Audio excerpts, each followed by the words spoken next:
طبعا كلنا امبارح شفنا مباراة منتخب مصر أمام جنوب أفريقيا، واللي انتهت بفوز منتخب مصر بهدف مقابل لا شيء.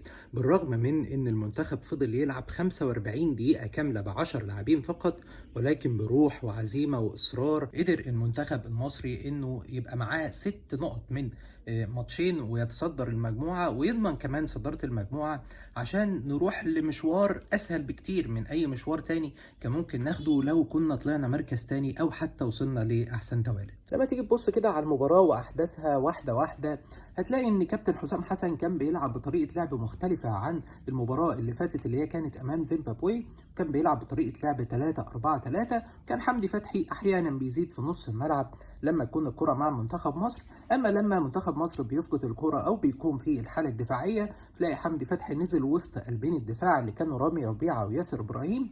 الموضوع ده بيديك عمق دفاعي كبير جدا. كان على اليمين محمد هاني وحمدي فتحي، على الشمال قدامهم مروان عطية وزيزو اللي كان بيضم أحيانا لقلب الملعب، وعلى الشمال تريزيجيه، وكان قدام صلاح ومرموش. منظومة الضغط بتاعت منتخب مصر كانت مميزة جدا، بتخلي جنوب افريقيا ان هم يعتمدوا على الكرات الطولية، ويخليك ببساطة شديدة ان انت تفسد خروج جنوب افريقيا بالكرة. الموضوع كان بيبقى كالتالي: الكرة لو جت ناحية الشمال بالنسبة لجنوب افريقيا هتلاقي ان محمد صلاح ومرموش الاثنين مع قلبين الدفاع، تريزيجيه مع الباك اليمين لجنوب افريقيا. هتلاقي محمد هاني سايب المان بتاعه خالص وطالع يضغط على الباك الشمال مره واثنين وثلاثه، وزيزو ضامم لقلب الملعب جنب مروان عطيه. حمدي فتحي مرحل نفسه لورا بين قلبين الدفاع عشان الباك الشمال ما يلاقيش قدامه غير الكره الطوليه اللي كانت بتنزل عند محمد حمدي او رامي ربيعه. والموضوع ده اتكرر اكتر من مره. في الحالات الهجوميه انت كنت بتعتمد على الجبهه الشمال اكتر اللي كان فيها تريزيجيه ومحمد حمدي، ولكن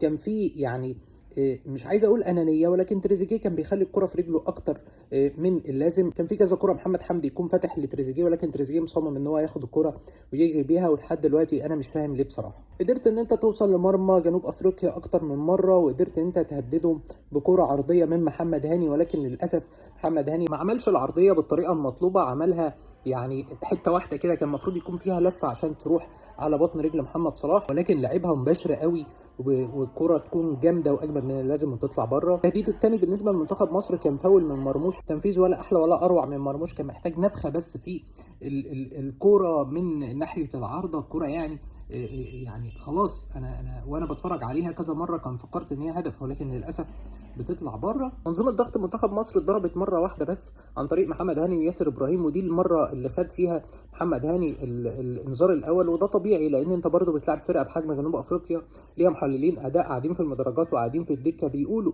لهوجو بروس خلي بالك منتخب مصر بيضغط بالطريقه الفلانيه، فحاول ان انت تغير خروجك بالكره. اما عن الانذار الثاني بتاع محمد هاني، وده اللي كان هيهد الماتش وهيهد كل اللي حسام حسن عمله وكل اللعيبه عملوه، انذار بطريقه غريبه عجيبه ملهاش اي تفسير عندي.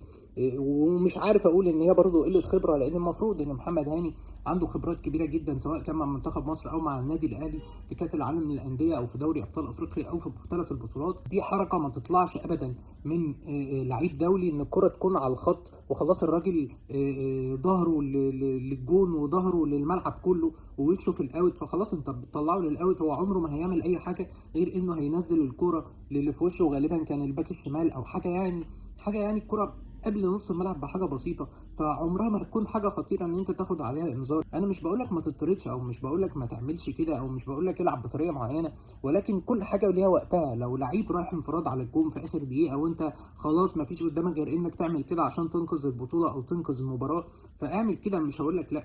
انما ده انذار مجاني دخل فريق جنوب افريقيا في المباراه. ولكن في الشوط الثاني كنا رجاله وكنا على قدر الحدث. حسام حسن يعني هنتكلم عن التغييرات، ولكنه خرج مرموش ونزل مكانه امام عاشور. كان تغيير بالنسبه لي غريب شويه، لكن النتيجه ان منتخب مصر بيحافظ على 3 بونت في ظل تالق خط دفاعه بالكامل وتالق محمد الشناوي اللي انا واحد من الناس قلت عليه ان الراجل ده بيمارس هوايته المفضله وانه كان بيصد لجوه، ولكن ده اللي كان بيحصل فعلا.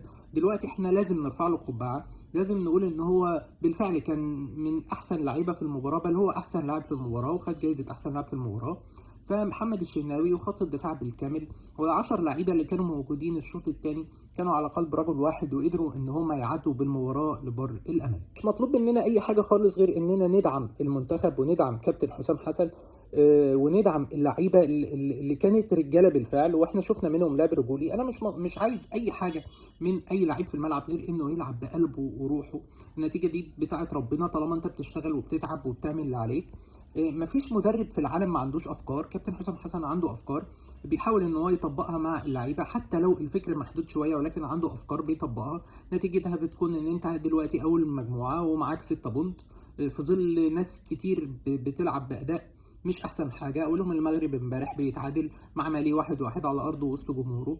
فبالتالي مش مطلوب مني غير اني ادعم المنتخب وادعم كابتن حسام حسن، والراجل واحده واحده بيديك امارات والدنيا بتمشي معاه. لو جينا نتكلم عن التغييرات يعني كان ممكن خطأ كبير جدا منه ان هو يطلع مرموش، اللي كان ممكن في هجمه مرتده ان هو يقدر ينقل لك الملعب في ظل وجود تريزيجيه اللي ما كانش احسن حاجه في الملعب، وما كانش قادر ان هو ينقل المنتخب من الحته الدفاعيه للحته الهجوميه. ولكن برده كان ممكن يكون هو معتمد عليه دفاعيا قدام محمد حمدي كخط دفاع اول، يعني ان هو يكون قدام محمد حمدي، لو الراجل عدى منه يلاقي محمد حمدي. وده بالفعل برضو اللي حصل. فكره تغيير امام عاشور وانه يلعب باك يمين، يعني انت كان عندك احمد عيد، عندك شحاته، عندك ناس تقدر تلعب الحته دي احسن من امام عاشور، ولكن برضو الراجل عنده افكاره. وبعدها بشويه نزل شحاته لانها في الباك اليمين، وامام عاشور ضم لنص الملعب بعد خروج محمد صلاح ونزول اسامه فيصل. يعني برضو هرجع واقول لك في النهايه المنتخب فاز، المنتخب اول مجموعته، المنتخب معاه 6 بونت من مباراتين، فبالتالي يستحق مننا الدعم ويستحق مننا ان احنا نقف جنب المنتخب. بالنسبه للمباراه الجايه، مباراه انجولا، انت مش مطلوب منك فيها ان انت تألف كتير او تغير تشكيله في ظل ان هم برضو بيلعبوا ب3 مدافعين. فبالتالي انت لو لعبت قصادهم بنفس التشكيله اللي انت لعبت بيها المباراه دي مع تعديلات بسيطه، او ان انت تدي لعيبه زي امام عاشور من اول المباراه مكان زيزو مثلا، زي انت ممكن تريح، لو انت عايز تريح محمد الشناوي وتدي اي حارس من الحراس ممكن تديله. ناحيه الباك اليمين طبيعي بعد طرد محمد هاني ان انت تقدر تلعب مثلا محمد شحاته، تقدر تلعب احمد عيد، ممكن نريح محمد حمدي برده وتبدا بفتوح. قلبين الدفاع وحمدي فتحي هتضطر ان انت تبقي عليهم، لان مفيش حد هيكون بينه تجانس او يقدر يديك اكتر من اللي هم ادوك في ماتش جنوب افريقيا.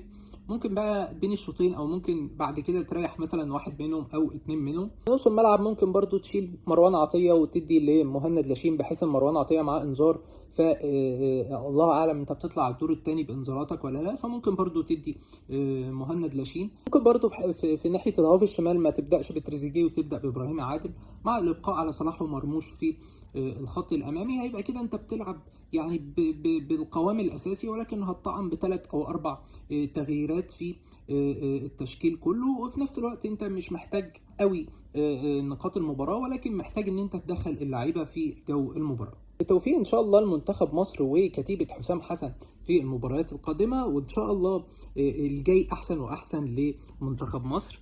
سلام.